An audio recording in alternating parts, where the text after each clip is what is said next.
boy. Hello. Hi, cuties. For those of you who don't know or forgot or want to hear it again, I've been having a lot of different themes for my months, and February, because it is Black History Month, I chose to read all Black authors, excluding one book, but I'll explain why I read that one. But in total, I read 18 books. Woo!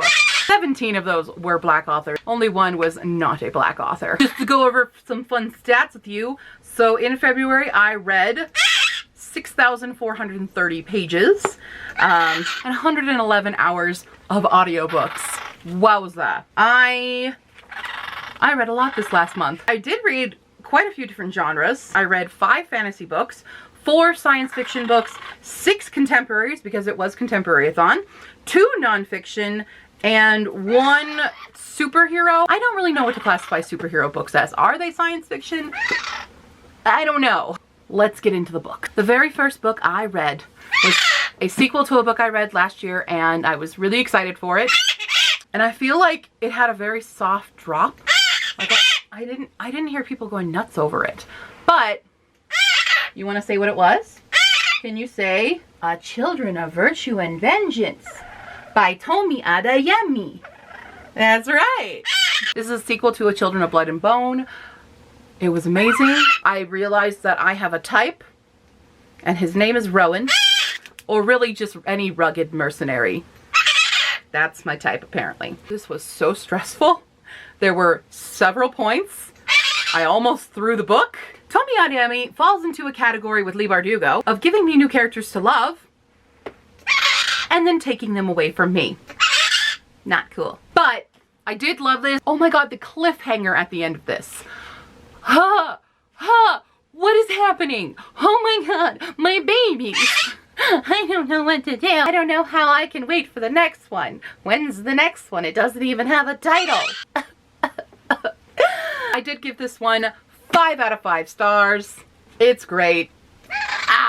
Next up, I read a trilogy of novellas by Nnedi Okorafor. These are the Binti series. This is Binti, Home, and The Night Masquerade. Combined, there are a total of 463 pages. So really, you could put them all together, but they do work as novellas really well. Like normally, I'm not a fan of novellas because I think they're too short and, you know, I want more. Because it's this little series of them, it does give me more. I do still want more for this. I would like a 4th one. I really would, because again, we got a new character. She didn't take him away from me, but I want to see how the relationship goes. I need to see that. So it is a sci-fi novella. It also deals with a girl who is Himba, which is a small, I don't know if it's very small, but I don't know much about it. I've only heard it in passing of the Himba people who cover themselves in the ojitse, which is a red clay. So you can kind of see it on the cover here. It's a people in Africa that I've only like kind of heard a little bit about. It's not something I knew a lot about, but this gives you a little bit better look because our main character Binti is Himba, and she's also a master harmonizer, which I'm still not quite sure what that means. But it didn't really matter because of all the things that she does do in it. But it's kind of this futuristic world where there's lots of inner space travel and there are these creepy jellyfish-like aliens. She kind of befriends one in a way. I don't really want to say more because I think you should read these books. They are really good. I think I gave them all 4 stars. They're really quick reads and they're very good. So please pick them up. Now we have to talk about a bad book. I read this one as an audiobook. I regret it. I regret not DNFing it. I also don't regret DNFing it because I can form a full opinion about it. That's why I don't DNF usually. And you've probably already heard me rant about this book before. This is Black Leopard, Red Wolf by Marlon James. I really hated this book. I hated it so much. There is so much unnecessary sex and violence. There's incest. There's child rape. There's just a lot of it. And a lot of people on the internet are calling it like the Black Game of Thrones. And I disagree because the only reason they're saying that is because the very adult themes in this. It's a very different mythology because it is African mythology. And that's their one tie, is that because of the sex and goreness of it that Game of Thrones also has. This is this completely separate story. Granted, I'm not saying either is better than the other. I dislike both of them pretty much. I gave it 2 stars because I did get one character that I did like who then got taken away from me. So screw you. The synopsis of this story is very different from what you're gonna get inside this book. And it was in a bad way. It didn't even like fall flat where it was like a meh book. You couldn't follow it. It's all the characters speak in like riddles and rhymes, so there was no like straight talking to the point. And it borderlined being on overly pretentious because of that, because it was like trying to be smarter than the reader, but it just didn't work. I don't know, does that just make me stupid because I didn't get it? I mean, I read the whole thing. I just really hated it. There was just so much unnecessary sex. And this thing, I don't care too much. Like, when you have sex in books, I like it to have meaning. I like the characters to be meaningful, for it to have a purpose. This just had a lot of dick worship in it. And it also had a lot of hatred towards females, which I do appreciate that the main character was called out on, because through the whole book the main character thinks all women are witches basically, and one of the other characters is like, why do you hate women so much? And he's like, I don't hate women, and then he has to think about it, and there's also no resolution from that, because there's no like, okay, maybe I should be nicer to women. That doesn't change. What growth did Tracker have? I saw 0 growth. I saw 0 arc for him, and I hated it. I hated it. I am pushing it away. I can finally rid myself of it now. To each their own. You might like it. I'm not recommending it. I didn't like it at all. I would not recommend it. There you go. Next up is another audiobook that I read, but I have the physical copy of, and also by an author we already read, which is Nnedi Okorafor, and this is Akata Witch. So Akata Witch is her YA, actually, this is more of her middle grade. Binti is kind of borderline YA adult novella. It was in the adult section. It was not in the YA section. I'll tell you that. Even though Binti is a teenager, I believe. But in here we have Sunny, who is Nigerian American, and she is also albino. She moves back to Nigeria. I think she's only 13. I want to say 12 or 13. I think they talk about how she's almost 13. This would classify more as a middle grade novel, I believe, even though the sequel kind of puts her more into YA.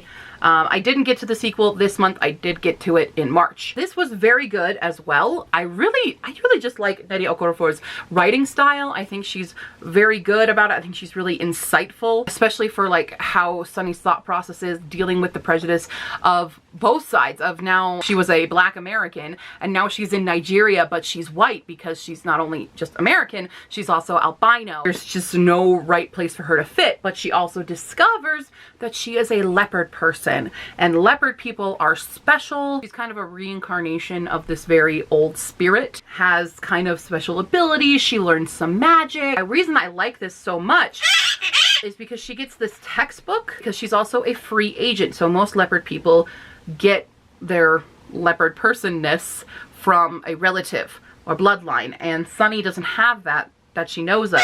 So she's considered a free agent. So there is a book that's also, it's not a nice book because it's a book that kind of looks down on free agents, but it has these entries. Even though I read this as an audiobook, it has little entries of her learning it. So you kind of learn with her, which is a really easy way to put the reader in the shoes of the main character, of Sunny. And so I really, really liked that. I thought this was just such a good, strong book. I did give it 4 stars just because some of the world building was a little confusing, but we do get more explained in the second book. So moving on, moving on, moving on to Spider-Man. Yeah, it's Spider-Man.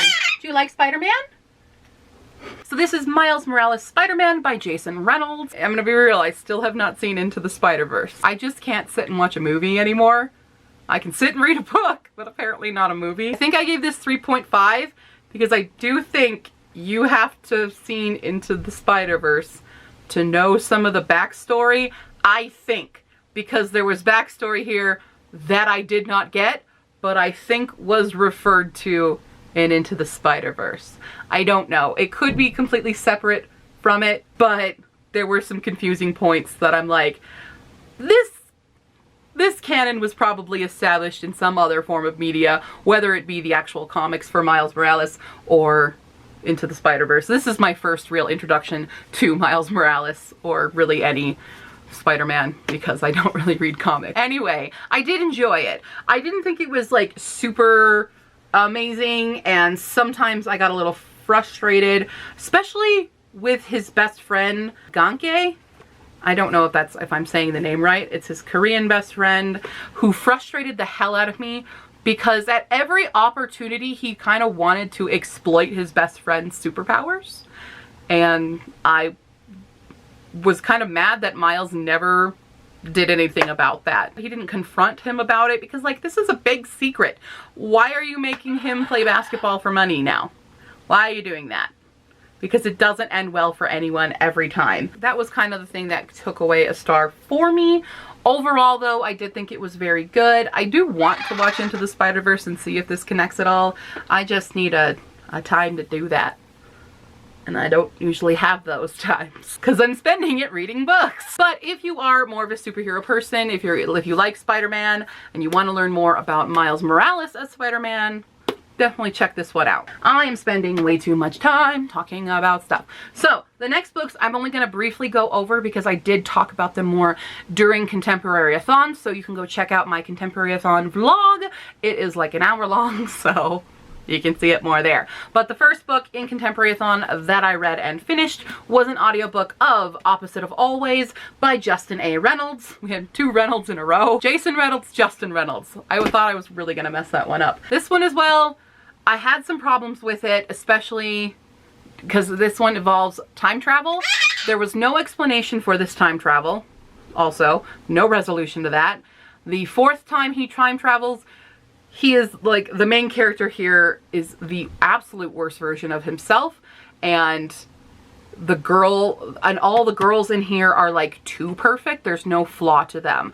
And that kind of like, it was just them putting these girls on a pedestal that kind of annoyed me because, especially in that fourth round of time travel, the girl that he is with in that version, which I won't say, gets zero repercussions for the thing that he did with her.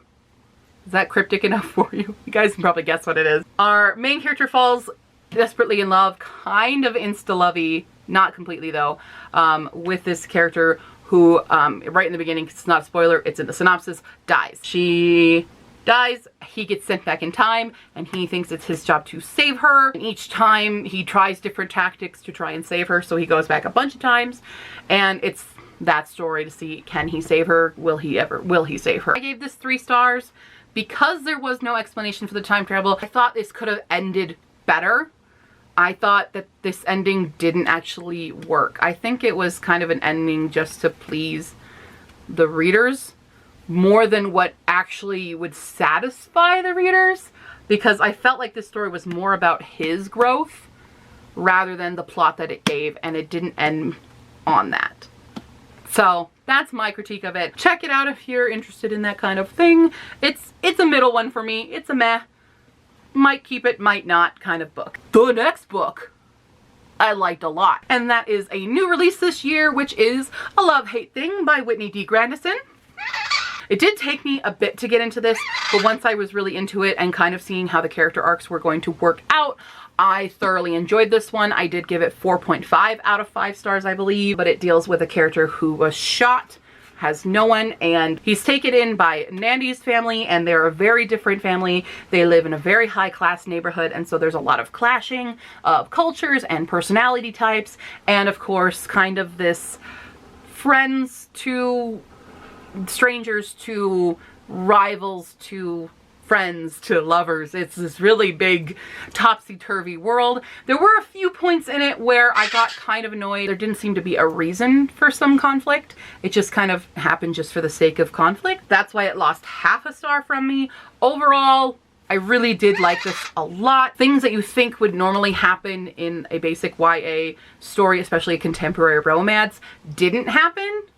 So I really, really appreciated a lot of that. I don't really know if I'm explaining this stuff well, but I also am just trying so hard not to spoil things for you because I really want people to pick up a lot of these books, especially this is one. This was like the third best book that I read this month.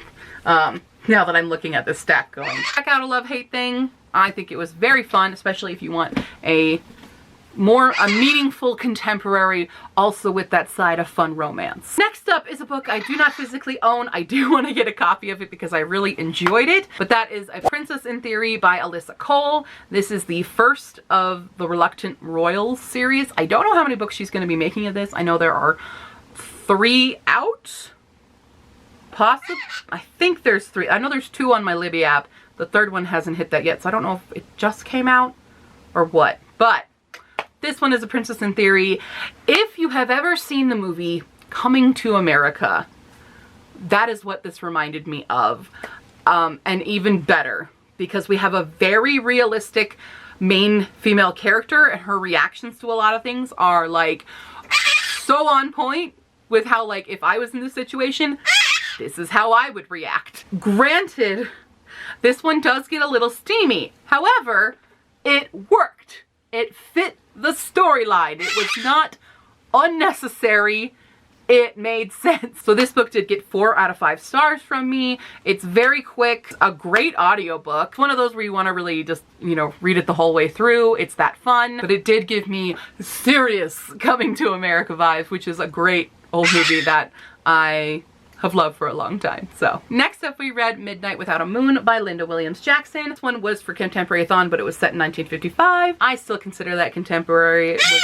It wasn't that long ago. So this story is set around the time that Emmett Till allegedly whistled at a white woman. He did not, by the way. That woman, who's still alive, came out to say that it was all a big lie, and he was brutally murdered for it. This follows Rosalie Carter here, who is living in the town when this happened. It's her reaction to not just Emmett Till, but how life was back then for the Black community that she lived in the South especially. Here's the thing about this book though.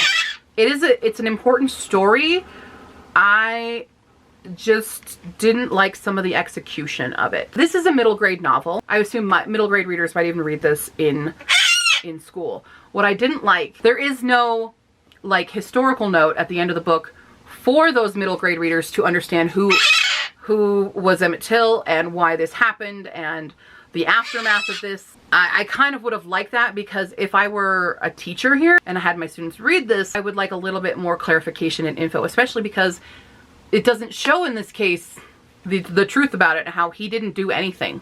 He was just targeted. I would have liked those facts to have come through. Granted, there is a sequel to this called A Sky Full of Stars. Maybe it goes into that more, but it didn't with this one, and I would have liked that. I also did not like the dialect speech in this. For the most part, it's okay, but there was one point where a character gets hit in the face and starts like lisping. I don't think that was necessary, especially because there was one word that she says that had no reason to have a lisp, because it's not a consonant that is affected by a lisp. That just like, I went, huh? There are a few other dialect points or a few other accented points that made it difficult to read. Like there was, one of the words was P-L-I-N-E, and apparently that's plenty.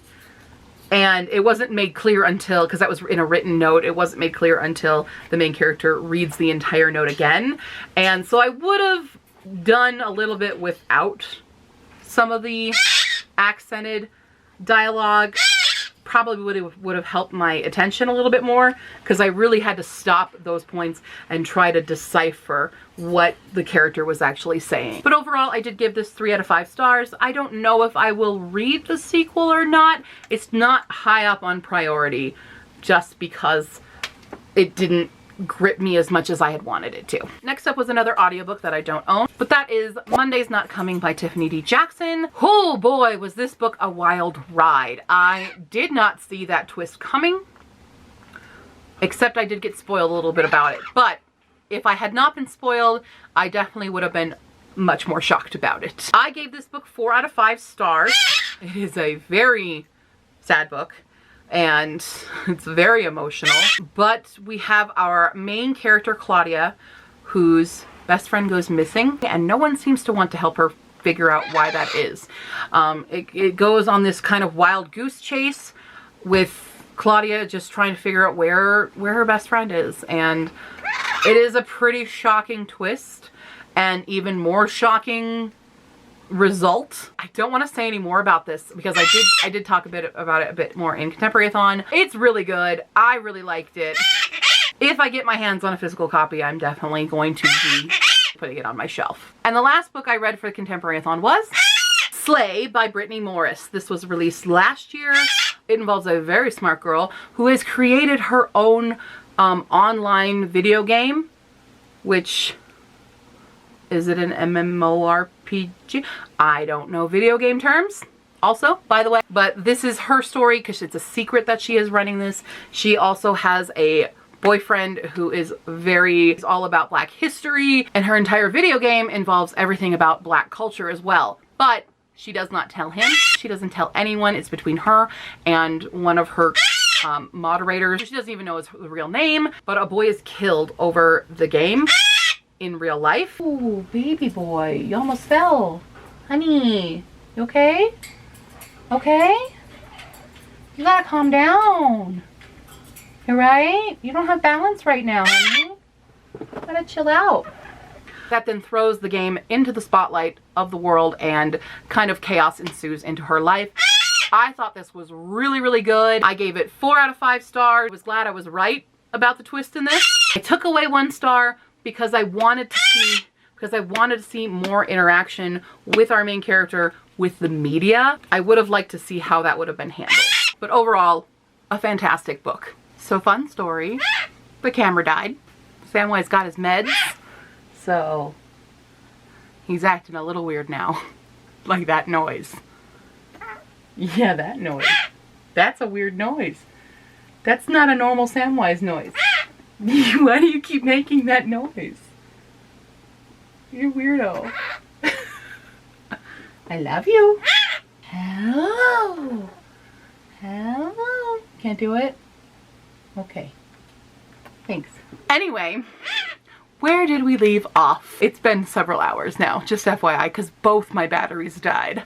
So the next book that I read was called War Girls by Tochi Onyebuchi, and unfortunately, I didn't really like this one. I've also read Tochi Onyebuchi's Beast Made of Night first book. I didn't read the second one because I didn't really like it. And I don't know what it is about Tochi Onyebuchi's writing. It just doesn't get me into the story. I will say for War Girls, the beginning was very good. I really liked it. It was full of action. It's a sci-fi, post-apocalyptic, also I believe set in Nigeria, and it's very interesting, and I liked the beginning a lot, and then it just lost me for the rest of the book. I didn't hold on to it. I don't know what it is about the style of writing. I just didn't enjoy it. There wasn't anything, you know, problematic or bad about it that I was just like vehemently like, no! It just didn't hold my attention. So it just kind of fell flat to me. So I gave War Girls 2.5. It just, I didn't really get it. Didn't really connect with it. You might like it. I just don't connect with their style of writing, I guess. Then I went on to read Trevor Noah's Born a Crime. This is Trevor Noah, his autobiography that he wrote. And wow, wowza, what a life. What a crazy life. Like when you see Trevor Noah on The Daily Show now, you would not expect this amazingly hilarious, well-spoken. I mean, he's just kind of like this amazing man in general. The story of him growing up just at the end of apartheid, when he was basically illegal to have been born between a white man and a black woman in South Africa. I didn't know he got his kind of big start in comedy also through DJing, and before that he was selling pirated music and stuff and being an absolute shit for That's what he calls himself. He was like an awful child. And I'm like, I can relate to that. I was an awful child. And then, I mean, what really strikes you is the story about his mom and the type of woman she is and the incredible story that happens with her. And I don't want to spoil that for you because I think it's something everyone should experience in reading this book, because you read the beginning and you think, oh, okay, this is what's gonna go down, but you don't see it until the end when he goes back to that topic. So it's a bunch of different essays. They kind of bounce around in his life. It's just a really good autobiography that I think has a bigger place in this world. I don't know if I'm saying anything coherent at this point, by the way. It is very late because I had to wait a long time for my battery charge. But highly recommend Trevor Noah's Born a Crime. If you haven't read it, read it. I kind of wish I had listened to it on audiobook too though, because I hear the audiobook is really, really good because, you know, it's Trevor Noah and I could listen to him all day long. But Libby app for my library did not have it. But still a great physical read. The other nonfiction book that I read, I did read on audiobook and I regret doing that, but that is Hidden Figures by Margot Lee Shetterly.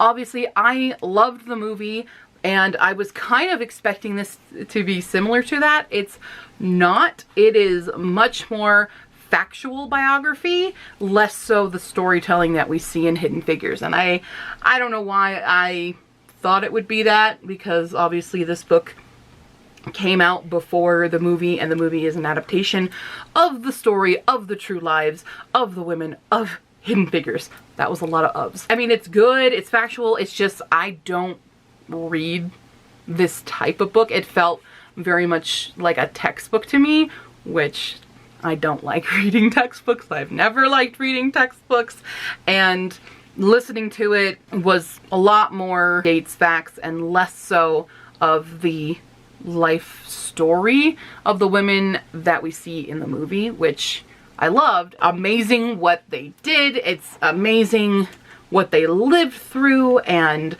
how brilliant they were. Like, I can't do what they did. I definitely can't. It's very important. It just probably would have preferred a novelization of the movie over this type of text. Other people obviously love this book. It's just not one that's my style. It's not one that I could get into, but I appreciate the information that I received in it. Just wish it could have been done more so like a story of their lives rather than a textbook of their lives. We are down to our last two books. I have one last physical book and one last audiobook. So the last physical book that I read and the last book that I read by a Black author was A Blade So Black by L.L. McKinney. This is an Alice in Wonderland retelling. I was disappointed with this. The writing was not great. It dealt with a lot of tropes that I'm not a fan of. So dealing with a main character who has these kind of the secret life and she can't tell her very strict parent about this life, but you know, it conflicts with like the big problems that are happening, but oh, I gotta go home to my mom. It's a trope that I don't like, that, you know, the overbearing parent ruins the superhero's life. I hate that trope. Like, just tell your parent, okay? I also didn't like her description or her infatuation with the guy Hatta, who is her teacher, and described as like, the way that some of the descriptions happened in this book killed me. There were several Buffy references in this. One of her best friends who knows her secret calls her Buffy, and then later we meet these twins who are the incarnations of Tweedledee and Tweedledum, who are also the same kind of warrior that Alice is, and they're described as mirror imaged of Spike from Buffy. The problem with this is that this book was only published in 2018, I think. 2018, 2017? Not long ago. The generation of YA that is reading this probably doesn't or hasn't watched Buffy. That is a very millennial show and not a Gen Z show, and this is a Gen Z book. Not saying that Gen Zers don't know who Buffy is and don't know the show, But that's the only description you get. You don't get any more. It's just, this is like Spike from Buffy. You don't get to hear like, oh, they have blonde hair and they wear leather coats, and you don't get that. You get a lot of Buffy. Like it felt like she wanted to write Buffy. She wanted to write Buffy in Wonderland. It was distracting from the actual story. Another description was of the queen in Wonderland, one of the queens, is that she looked like an anime character. Which anime character? Also, could you describe this character, please? I just didn't like that. It was kind of a cop-out on explaining what these characters looked like. And I felt that was kind of lazy. She also used the word nomming in actual narrative, not as like a character saying nomming. And for me, that made me uncomfortable because nomming, again, that was a word much more popular in my college years a decade ago. And the actual phrase was nomming eagerly. I took a picture of it. I've been taking pictures of lines that make me cringe into books recently. And that was one I had to send to a few of my friends because it wasn't used in any kind of context that it should have been used in. It didn't work. It did not work at all. So I don't think I will be going on to reading A Dream So Dark. I wanted this to be so much better, but in the end, I just didn't like it. It was a letdown for the last physical book that I read. The last audiobook. I don't actually think it was the last audiobook that I finished in February, but is the only one that does not fit the category of February reads for when I was reading all of my Black authors. This book, however, I have had on hold for months, and I was waiting for the release. I did not think I would get it in February. I thought I wouldn't get it until March because of how far down the line I was in the holds on Libby, because that's how Libby does it. I don't do Audible or anything, but Libby, you put a hold on it just like you would at the library when you're checking out a physical book, but with the audiobook. So I was very far down the list. I did not think it would drop that fast because this book only came out February 4th. You can kind of already see it here, I know. It only came out February 4th and it dropped in my Libby, and so I had to read it immediately because I have been waiting, and that is, as you can probably already see, The King of Crows by Libba Bray. The final installment of the Diviners, and I am broken. I thought the last book broke me. This broke me. So much did this book break me. I was gonna throw it a lot of times. I was freaking out a lot of the time, and I cried. I actually cried with this one. Okay, it wasn't a perfect book. It wasn't a perfect ending. There were some points where I was like, really? Partially because of Jericho. And if you've read this, you know. We were introduced a new love interest that I also did not feel was necessary. Sorry, I liked the character. I did not feel that the actual romance was necessary. Also, Sam Lloyd is my baby, and you will never pry him from my cold, dead fingers. Thanks for coming to my TED Talk. This was so good though. I just don't want this series to end because that ending! What was that? What was that last thing there? Excuse me? You're gonna end this like that, I think not. You better bring them back, Libba Bray, or we're gonna have some fisticuffs. You heard me.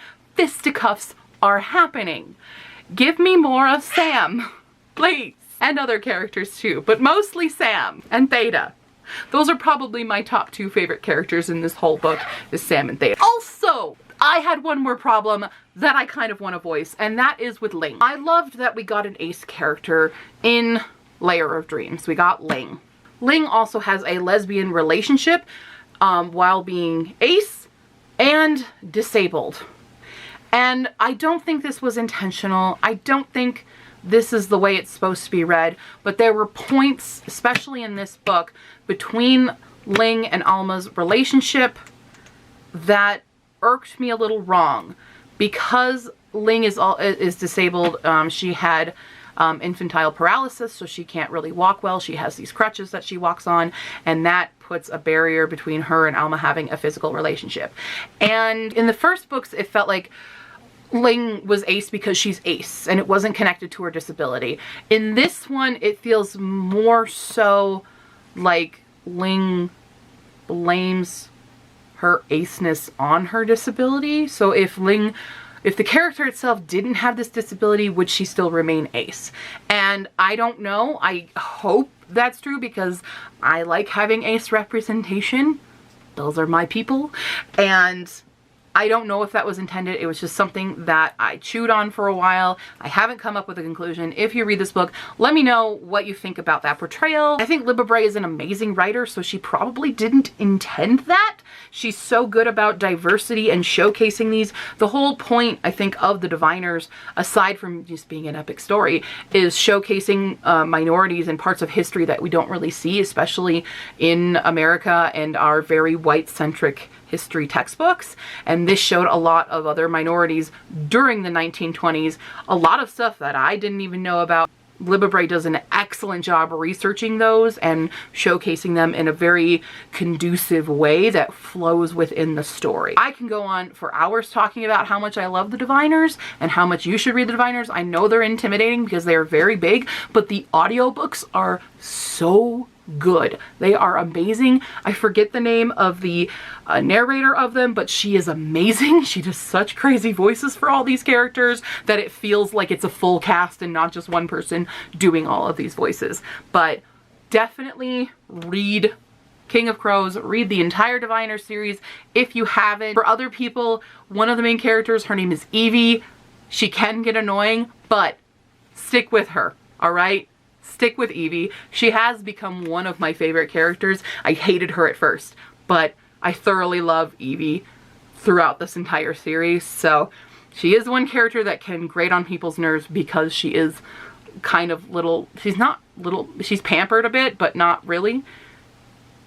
She's deeper than she appears, okay, people? If anything, read this for Sam, read this for Theta, read this for Henry and Memphis and Ling and Jericho and everybody. Just read it for everybody, okay? It's good. It's so good. So sad. Please, Libba Bray. I do have Libba Bray's other series that I need to read, and I want to read it, but I want more of Diviners.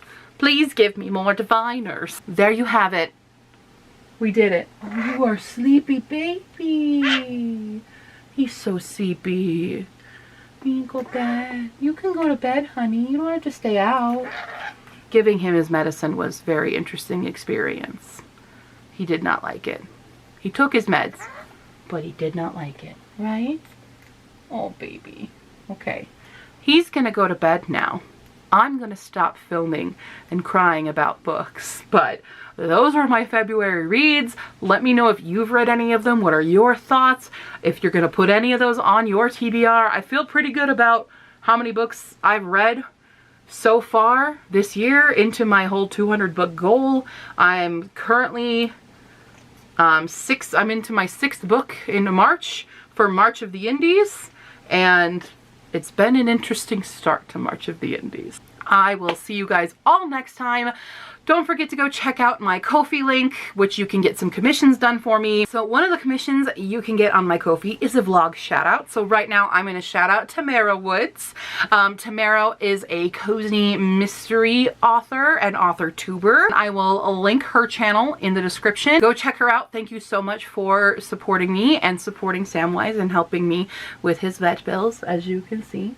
He's very grateful as he sleeps right now. There are a lot of other commissions that you can do. I will edit stuff for you. I will shout you out. I will make you a character in my book. I will even read a book you want me to read and review it. It'll immediately go on my TBR. If you have any video requests that you want me to do, I will also do those on commission. And also right now, my two friends, Very Bad Books and Eva Writes, are also offering commissions on my Ko-fi page in order to support Samwise, so you can get some awesome art done by Very Bad Books or some editing done by Eva Wright. So go check it out. The link is in the description. Thank you very much to those of you who have already done so. I really, really appreciate it. And of course, as usual, you guys can reach me down in the comments below or on Facebook, Tumblr, and Twitter, and I'll see you next time. Bye! Yeah, because what's this show without you, right? Without me constantly having to edit out your screeching while I talk. Exactly.